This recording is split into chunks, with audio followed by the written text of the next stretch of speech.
So now let me give you a short overview of how these model files look like in OpenQuake. So if you go back to your datasets directory,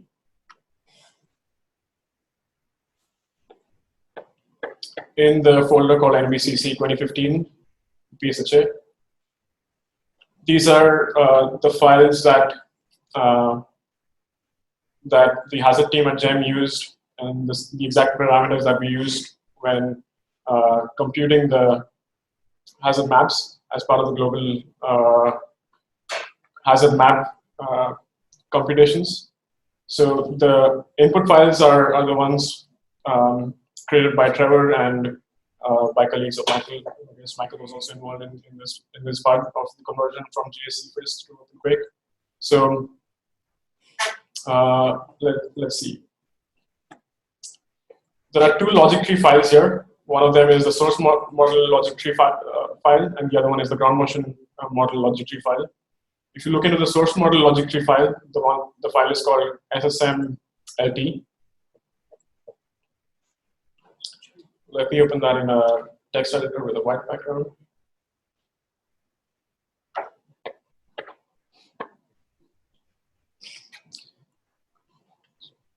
Let me increase the font size.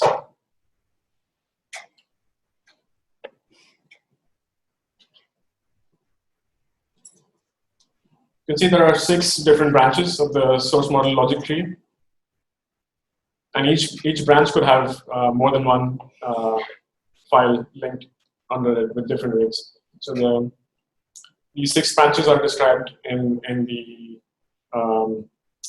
reference papers that we've also provided you with in the data sets. So all of these link to source model files, individual source model files, which actually have a description of the source model geometry and other parameters. So we can take a look at those as well now.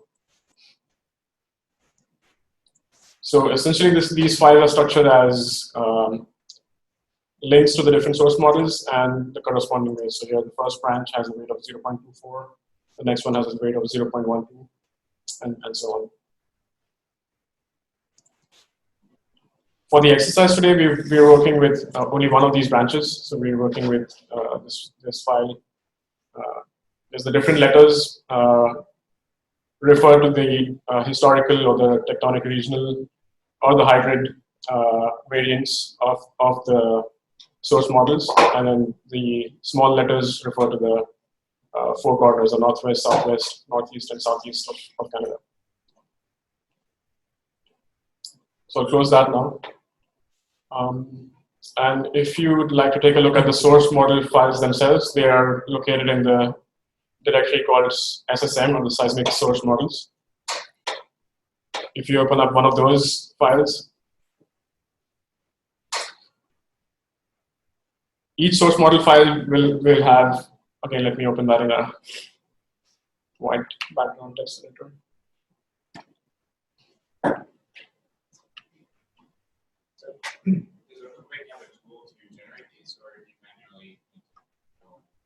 It does have a toolkit called the Hazard Models Toolkit that is a Python-based library, and there are some IPython notebooks or Jupyter notebooks that help you to do that. But I'm not sure how Michael is been used.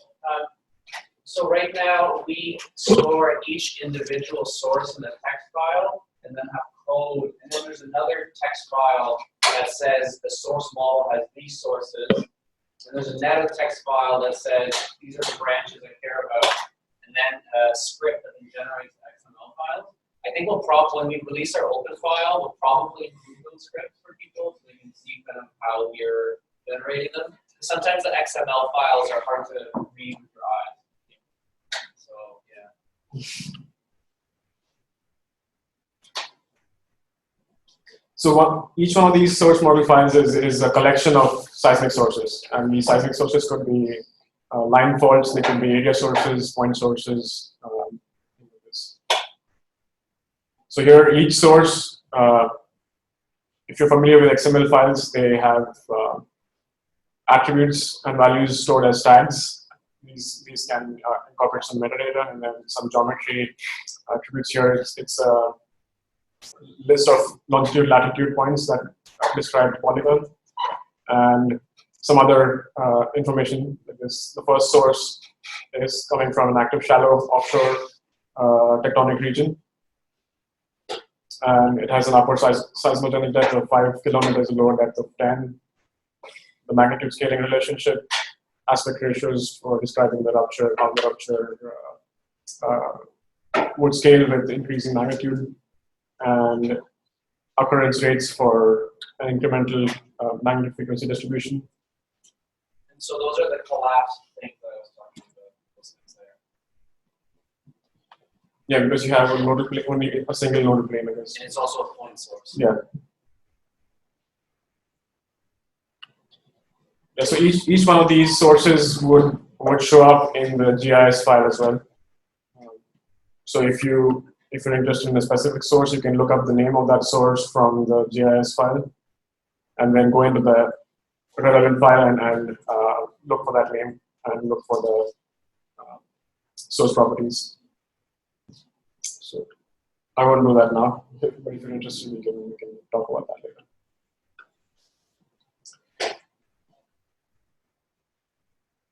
So we're working with one of these files today, the first one. So the logic tree that we have included for you in the exercises for today, it has only one branch and it has only a clip version of the first file. Similarly, there's a ground motion model logic tree. If you want to take a look at that, the gmmlt.xml file.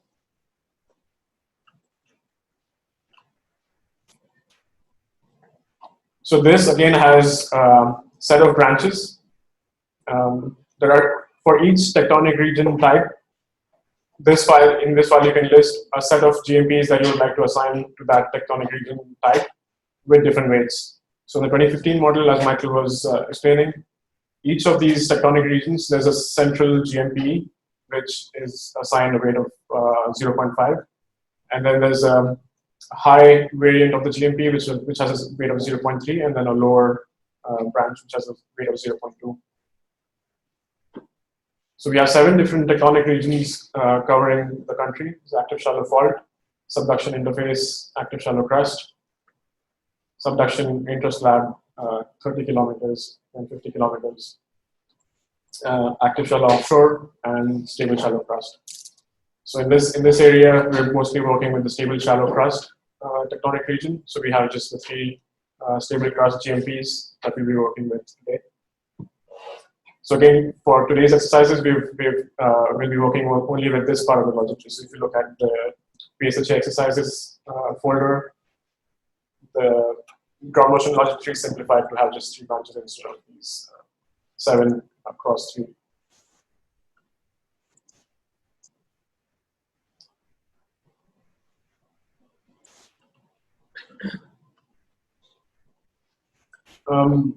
And that's it. So the other piece of information here is the list of sites where you want to compute the hazard, and you can also include the VS30 values in the same file as non-lat VS30 like you were doing yesterday.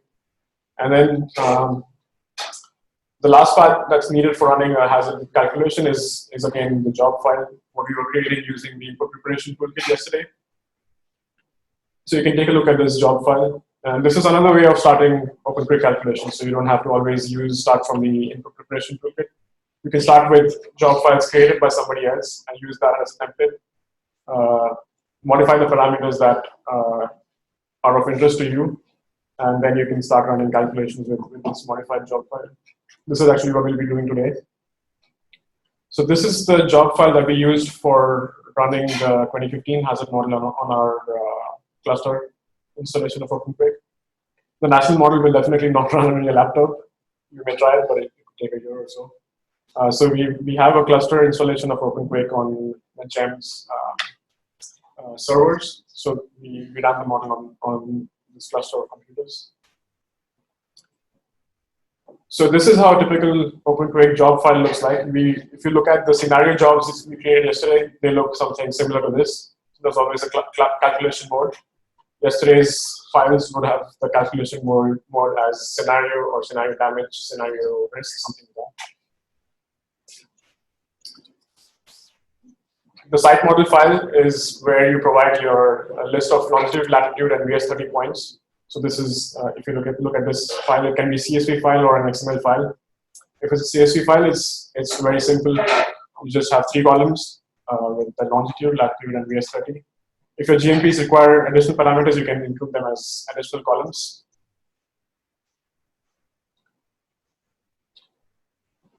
Then the next section is about how you would like to treat the logic tree in your calculation.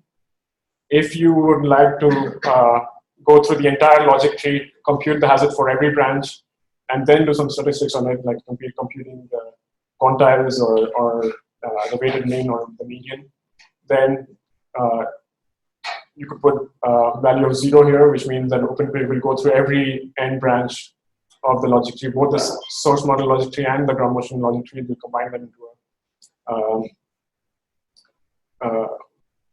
a large logic tree, and it will go through every branch, compute the hazard for every branch, and then give you the statistics for the quantiles or the statistics that you're interested in. So here, if you say 0, it goes through every branch. But if you're instead, if you're interested in doing a Monte Carlo type of calculation, you can put in the number of samples that you'd like OpenQuake to run. So number of simulations that OpenQuake would like to run, and you pick branches from the full logic tree based on the end weights, treat it as an empirical distribution, and then pick out 100 branches from the logic tree and compute the hazard for them. And then again, you can do statistics based on those 100 branches.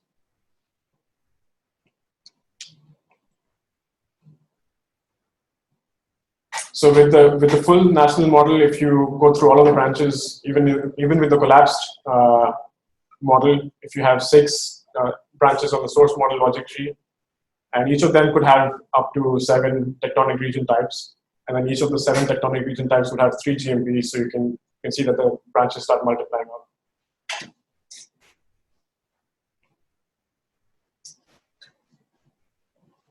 Then the next section is more about, it's called the earthquake rupture forecast. It's how you want to treat the discretization of the earthquake ruptures, how you'd like to treat complex faults. I'm not sure if the model has complex faults. If they do, these are parameters that you can use to, let's say, reduce or your runtime if probably at some expense to accuracy, but not always. Complex faults are often very difficult to discretize, so if you include a small discretization distance here, it could really blow up your computation time. So there are some parameters that you can always use to improve your computational efficiency. So Cascadia, we use complex.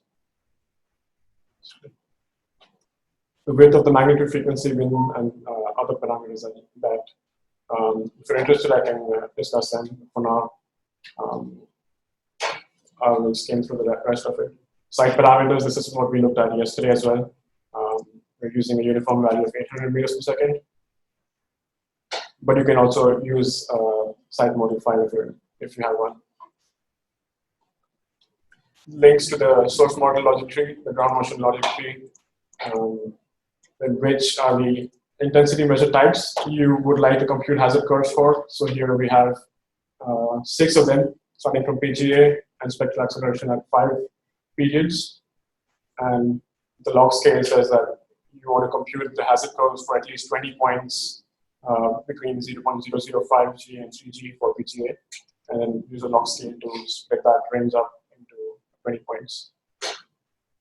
Maximum distance is because earthquakes from different tectonic regions could have very different attenuation relationships. So if for stable shallow crust earthquakes, the earthquake waves could travel for a long time before dying out. So you might want to include a larger radius of sites to compute the hazard contribution for. Subduction interface sources as well could travel for really long distances before their effect dies out. So you might want to include different cutoff distances for different tectonic regions. So there's an option for doing that. The point source distance, I think it relates to the spinning of the ruptures that Michael was describing, because after a certain distance, the contribution of modeling this really, you cannot see it in the hazard for beyond a certain radius.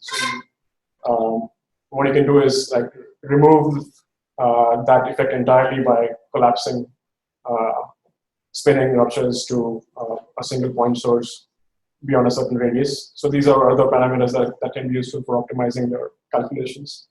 And then the final section is what kind of outputs do you want to generate.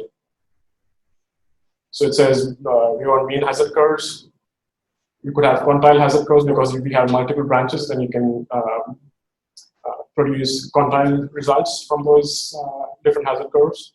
You want hazard maps at two different probabilities of exceedance. So this is 0.0021% probability of exceedance in, not percent, sorry, 0.002 in 1 year. So that that should be 10% in 50 years or a return period of 475 years. And the next one is 2,475 years return period, or a probability of exceedance of 2% in 50 years.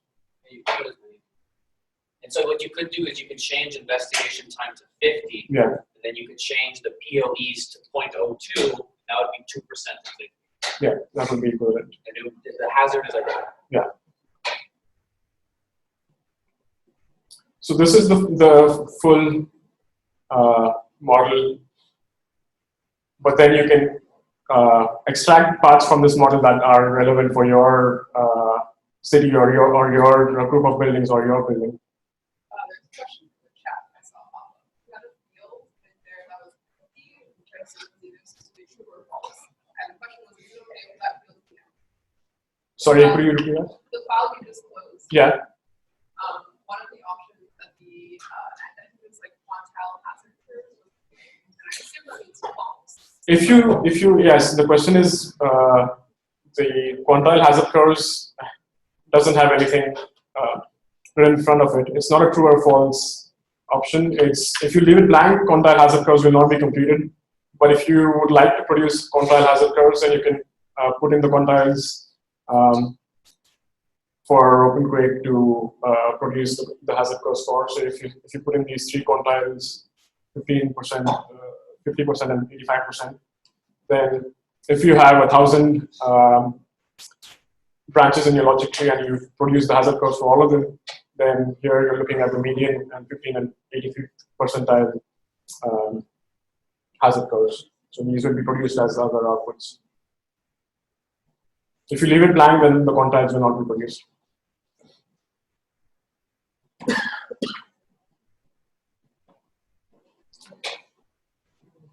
So that's the full model. Now let's go back to the exercises and PSHA sort of scenarios. So we have files that look similar to the full model. So if you look at the ground motion logic tree file, it has the 3 GMPs for the stable shallow crust tectonic region that covers most of Ontario and Quebec. So it's just the 3 GMPs with the central low and high branches for stable shallow crust. So we remove the other tectonic regions from this file. And we've kept only one of the 6 source model branches in this example. So if you look at the source model logic tree file, it has only one branch with a weight of 1.0. This is only one branch. And we have the source model file for that branch clicked to the area of interest.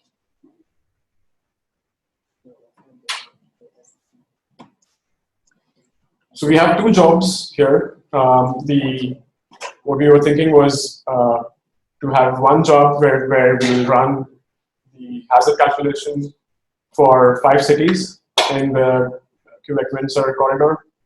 and look at hazard curves, look at uniform hazard spectra, look at how you can visualize them in QGIS interface. And the second job is to produce a hazard map for a small area near Quebec City. So if you look at job one, that's what we use for the first example.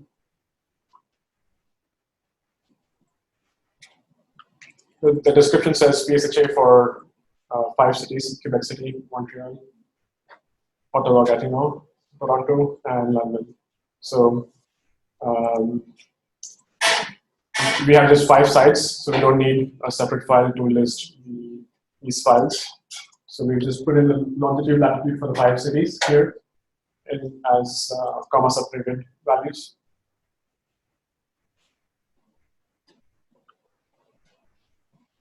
Number of logic tree samples is 0 because here we have really only 3 branches, since there's only one source model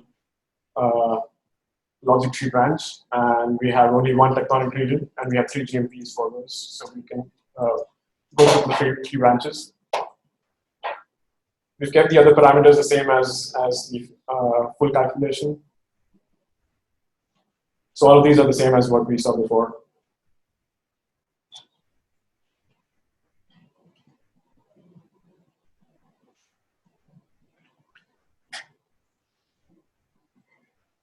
So we put in the quantiles here, but really there are only 3 branches, so this doesn't really make sense. But we can still use these results to visualize them in QGIS.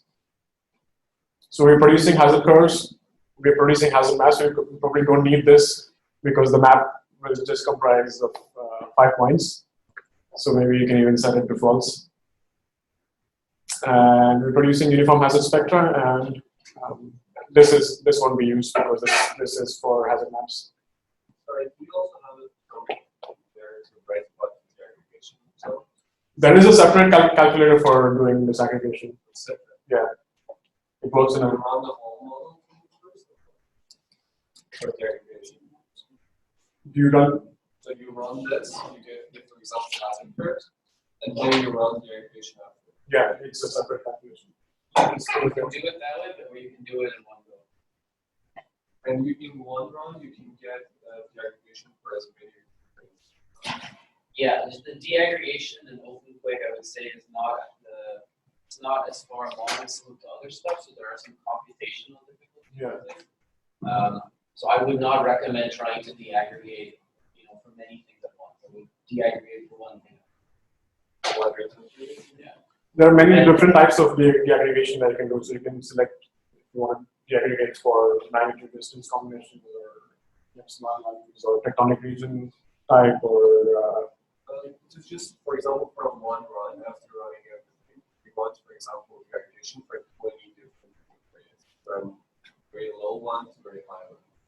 It's just memory intensive. So if your computer has enough memory, it's fine. If it doesn't, then it's something better to break it up to. You can basically point it, like you've done the hazard, and then you're like, now de-aggregate. This is the one I want to de-aggregate. Store it in a database, and then you'll tell it I want this probability. These are the measures.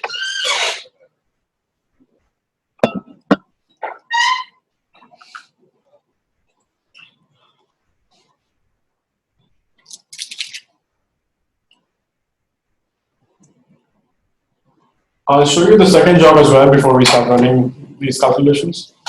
It looks very similar, except that now instead of 5 cities, we have a small region. So it's a list of points provided in a file called. We're providing the sites as well as the VS30 values at those sites, so it's done in one go. And everything else looks similar, except here now, apart from the hazard curves, we are producing the hazard maps. And so this is, since we are covering a region, you can actually see the map. In the previous one, you probably won't see anything because it's just 5 points. Let me zoom into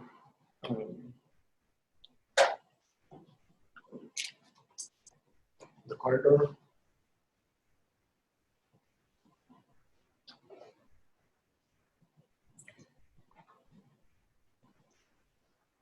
So we're back in the study region. And so here, this time we don't have a zip file. Yesterday we were preparing these job files through the interface. And then you were downloading the zip file, which included all of the input files. And we were providing the zip file as an input to the OpenQuake calculator. Instead, now we have a slightly different way. It works in exactly the same way. So what you can do is, if you click on run calculation, now we are in PSHA. And what you can do is select all of the files in a folder, or you can even select exactly the files that you want. But in this case, let's select all of these files. And then OpenQuake looks to the directory and it says that it has 2 job files inside, and it asks you which one you'd like to run in this calculation. So here, in the first calculation, we're looking only at job 1. So let's select that.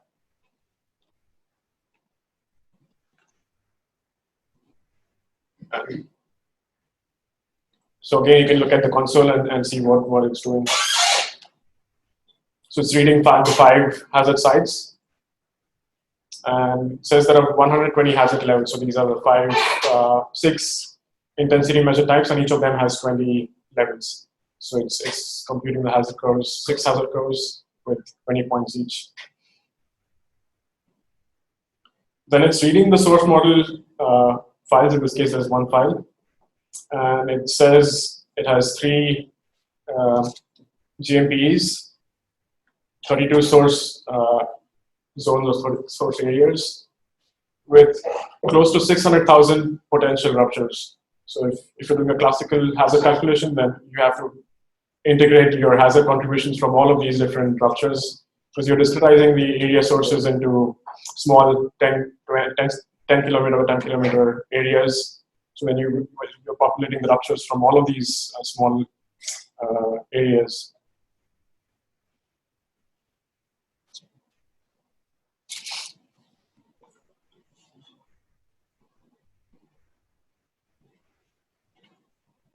So OpenQuake is designed to work in a parallel fashion from the ground up. So if you have a machine with multiple cores, it automatically splits the calculation into a number of tasks which should be appropriate for your machine. If you have a cluster of computers with 512 nodes, then it will split it appropriately into 2,000 tasks and distribute the calculation load across the different nodes. Yeah. So this should finish in half a minute or a couple of minutes, depending on your laptop. So the idea is we could stop for coffee, and then by the time we come back, we can take a lock at the results and visualize them in guys. And make sure to run job 1 and then job 2. Yeah, that would be a good idea. You can run both jobs. Like tweaking and doing it, you just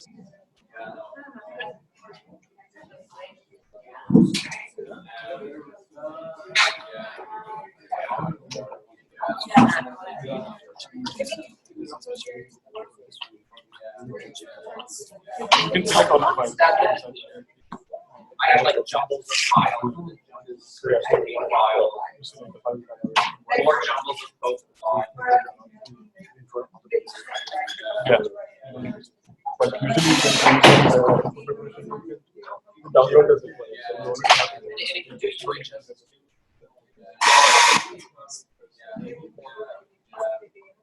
For the online, it will be back in.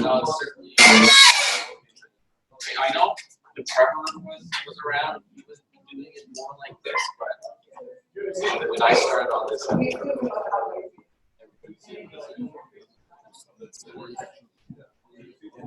Yeah.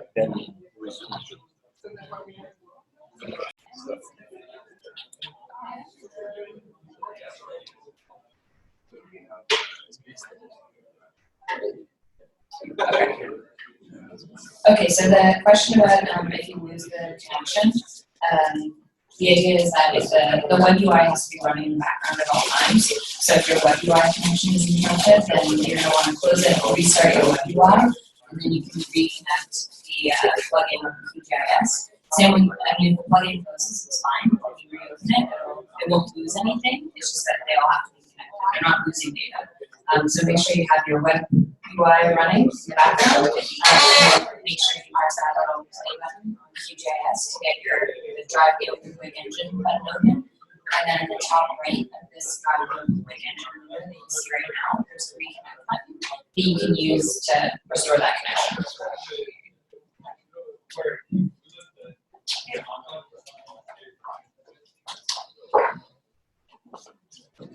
So just a tiny note that, so for some of you might be still running, or maybe you are facing some issues, but the recommendation would be look at what can be produced, what can be visualized, and let's keep going. So we managed to run also the probabilistic risk intersection, and in the afternoon we will have some time like to go again, maybe check and see slowly what we would like to explain. So if you don't manage to run both your files, it's more important that you see where to click, because it's more how to use the tool to visualize maps, hazard curves, uniform hazard spectra. So keep here like an eye on where to click to get those outputs.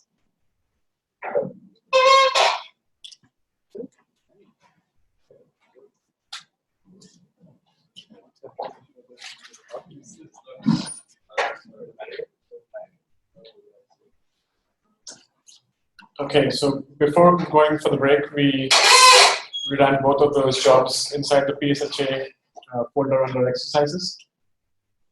For me, they are here, they're showing up as jobs number 5 and 6.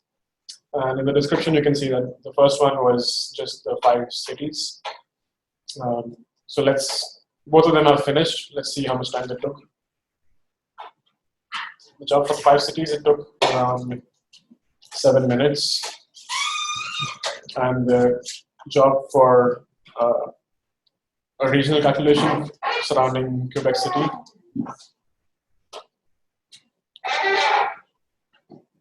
it took around 3 minutes. So let's take a look at the outputs from the job covering the 5 cities. This is job 1. For me, it's showing up as calculation number 4, job number 4.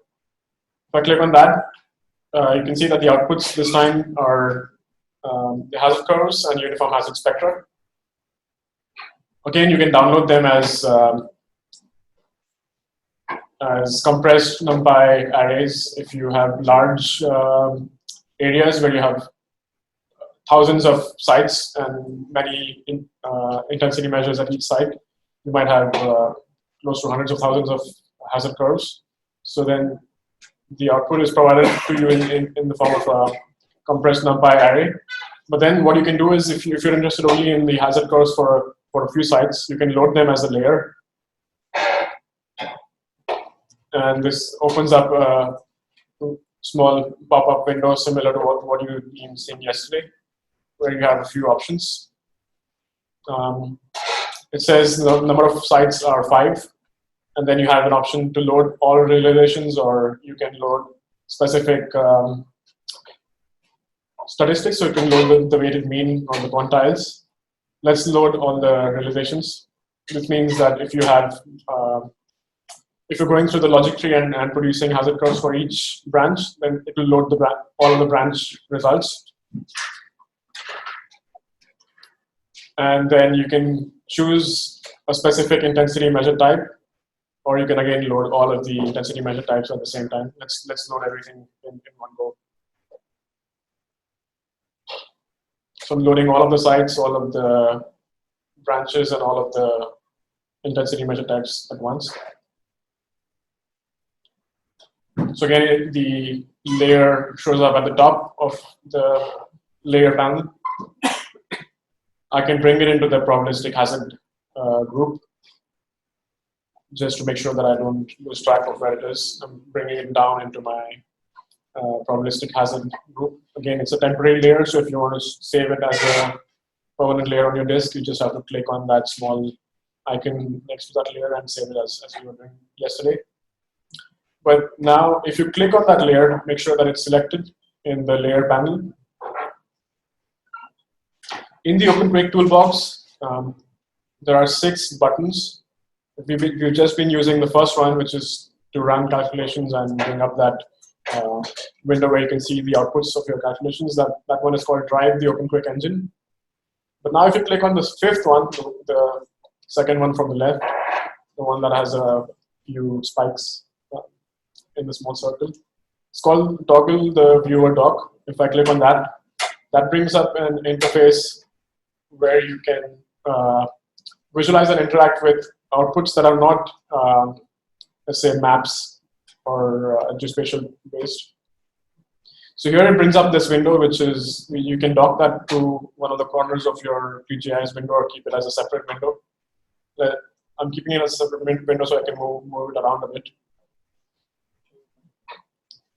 So then it says like output type, hazard curves, intensity measure type, and then there's a drop-down box where you can select a specific intensity measure type. And then there are the 4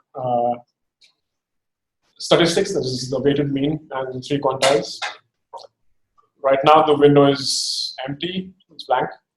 So what you can do is select a specific location. So we have 5 cities here, starting from Quebec, Montreal, Toronto, London, and Ottawa as well. So if you select one of these sites, let's select Quebec. It shows me the hazard curves for Quebec city. So here we are looking at 4 of these hazard curves. It's the weighted mean and 3 quantiles. As I was saying before, the quantiles really don't make too much sense here because we just have 3 branches. Instead, when you have the full logic tree or a large portion of the logic tree that you're computing, then the quantiles would still make sense, or the weighted mean would make sense. Can you control the number of points that you can have for? Yes, that's what we put into the job file when we said use 20 points between 0.005 G and 3 G for PGA. Split that in the log scale into 20 points. So you can control the number of points through the job file where you said POEs at the bottom, that's just telling you where you're asking OpenQuake to interpolate the hazard curve to get that value. And so you can tell it to interpolate at any point, or you can just look at the discretized number.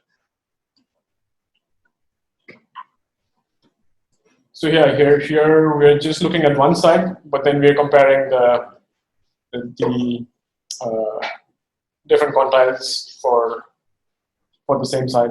Instead, what we can do is look at different intensity measure types. So let's switch to SA spectral acceleration 0.2 seconds, and then you have the curves for that. So now, instead of downloading the entire set of outputs, you can export just the hazard curves that you're seeing on the screen here on the plot. So you can say export data, and you can save that as a CSV file. So this would just be the hazard curves that you filter down through this plotting tool. So you can save that to wherever you want. Put it into the hazard curves. I would say SA 0.2.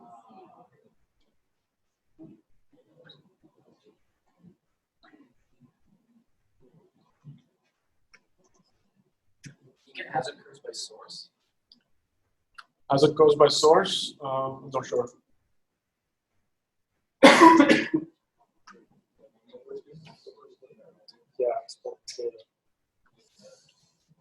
Another interesting thing you can do is let's look only at the weighted mean outputs.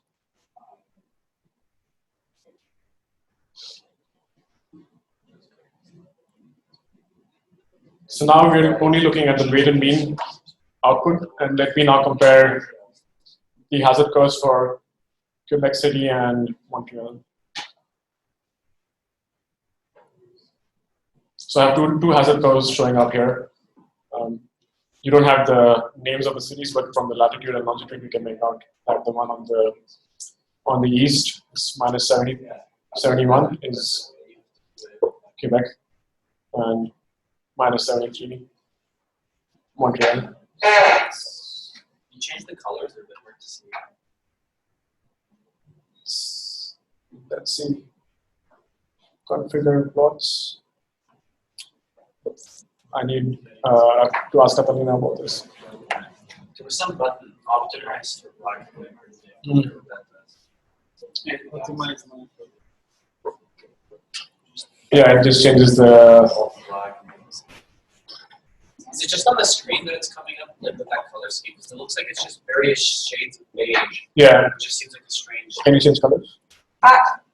Not here, but actually because if in Python you can export the graph and later modify it.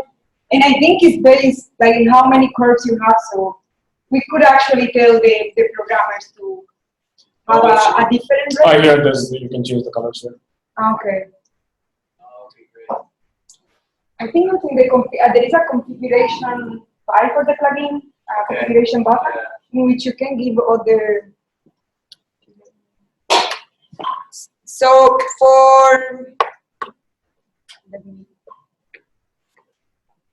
here, I hope you can see, yes. So there is a configuration button in which you can sometimes change some parameters for the maps, the default parameters, and also you can, in case you have servers clusters, this is the place in which you can connect OpenQuake with a cluster or server and actually visualize results. So if I want to see the real results for Canada, I could go and check here. But be careful, because if you have a huge file that you're computing the hazard map in 1 million points, QGIS cannot handle 1 million points. So you might be aware that, like, what are you trying to visualize?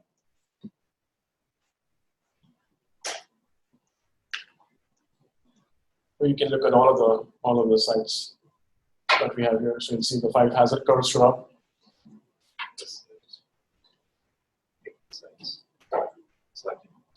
To select the points, you need to let me wait for this to show. There's in the QGIS menu, it's overlapping with the Zoom conference toolbar. There's a button for selecting features. It's a yellow square, small yellow square within a small white square with a cursor on top. So you need to ensure that 2 things happen. One is that you need to make sure that on the layers panel you have the hazard curves output layer selected. So make sure that's highlighted in the layer panel. And then on the QGIS menu for selecting features, click on that button. And then you can drag a rectangle around the cities. And the hazard curves for any of those cities that you have in your calculation, they should show up in the plot.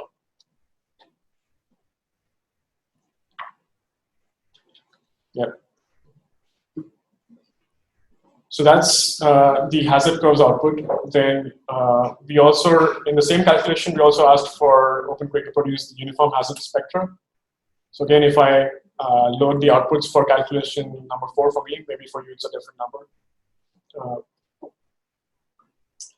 Again, I'm looking at the outputs for the PSHA calculation for the 5 cities. There's the other output that we like to look at, the uniform hazard spectra. So I'll load that as a layer as well. And now, since we have 2 different probabilities of exceedance, we can have the uniform hazard spectra built out for these 2 different probabilities of exceedance. Let's look at the one for 10% in 50 years.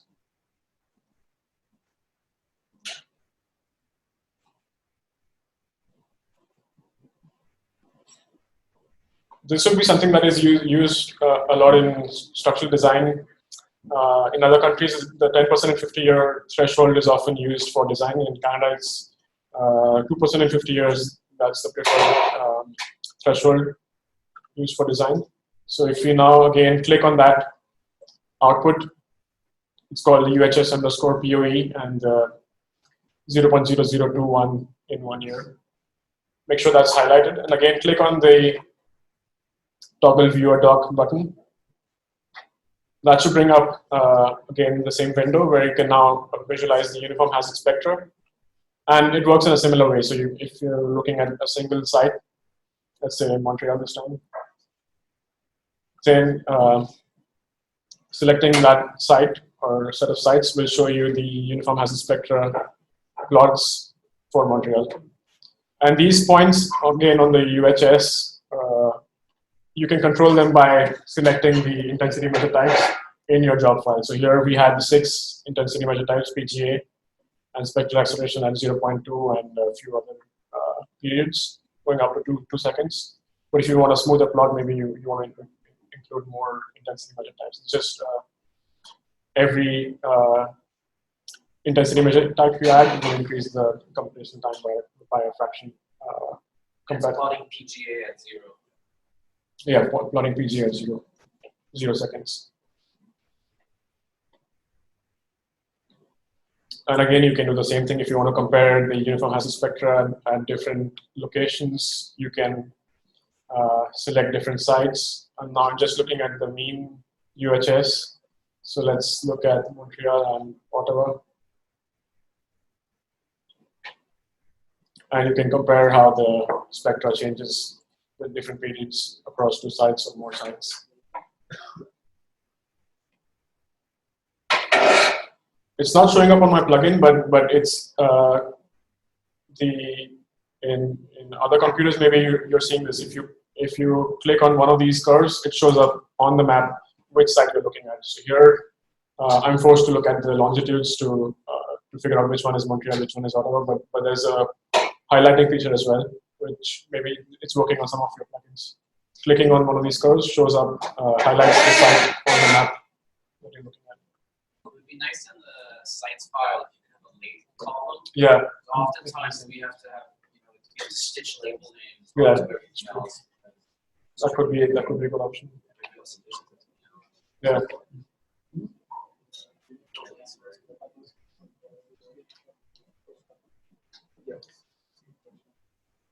Questions? If not, let's look at the other calculation that we ran, which was to produce a map. And if you look at the sites that we ran the calculation for, they are in this file called sites, or VS30 file for Quebec City. It's in the same folder as the PSHA job files. I plotted them for you here with this layer called PSHA grid. If I zoom into that layer, we are calculating the hazard at these sites surrounding Quebec City. So the results from the second calculation, they will give you the hazard values at all of these sites. I think there are 1,600 of them. And we ran the calculation only for PGA. I forgot to mention that before we went for the break. So we'll only have the PGA map for 2 different periods. So now let me switch that off. Or let me actually keep that on, and then let's load the results for the second calculation. So the description says PSHA for Quebec City, but it's actually an area surrounding the populated center of the city. So again, you can load the hazard curves as a layer, and you can compare hazard curves across the city. You can look at hazard curves for all of these 1,600 points. But now in this case, where we really want to look at the hazard map, so I'll load that as a layer. So I'm clicking on the hazard maps and loading that as a layer. And there are, again, several different options. You can look at the mean maps or the quantiles. Let's look at the mean. There's only one intensity measure type, so in the drop-down box, you'll see only the option for PGA. And there are 2 different probabilities of exceedance, the 10% in 50 year and the 2% in 50 year. Let's look at the 2% in 50 year this time. So it's the second number, the small 0.0004 in 1 year. And there's an option to show the return period time in layer names. So I'll load that layer. I'm loading the weighted mean map for PGA for 2% in 50 year. It says the number of sites is 1,620. So that gets loaded, and then you have the hazard values for PGA at 2% and 50-year return rate for the sites that you selected. It is showing up as points styled with a graduated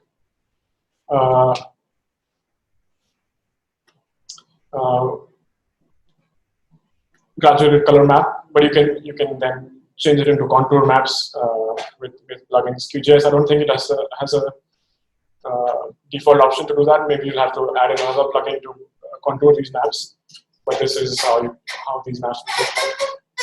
The national map that we showed before, if I overlay that on top or below,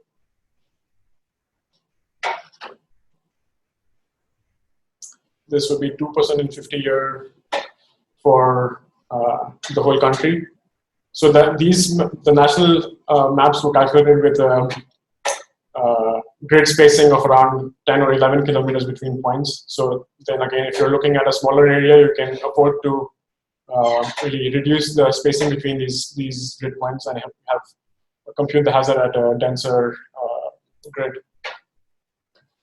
So again, this calculation was a bit simplified, so the values may not reflect the real hazard that you'd compute with the full calculation.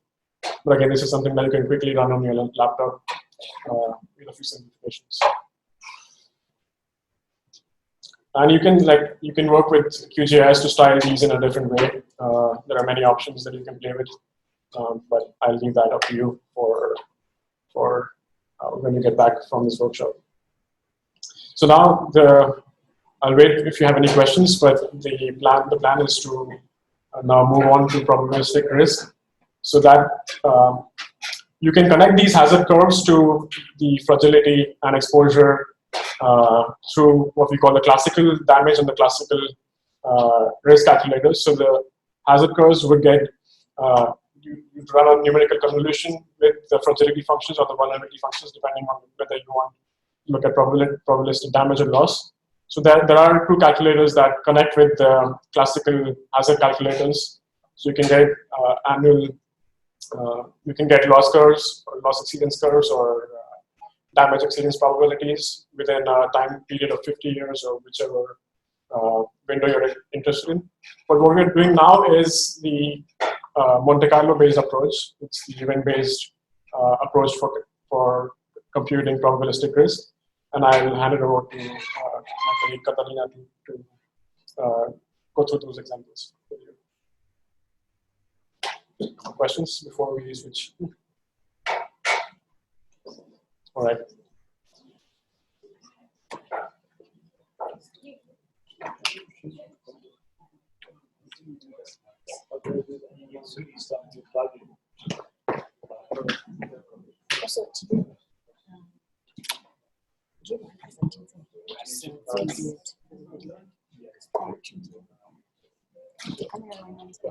Yeah, I'll face it towards you.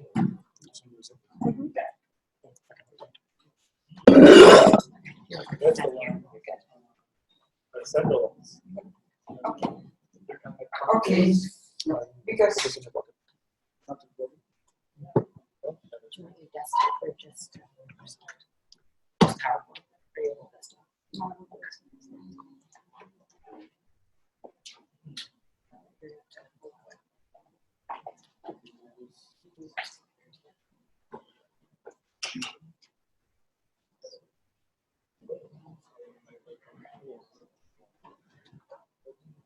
okay.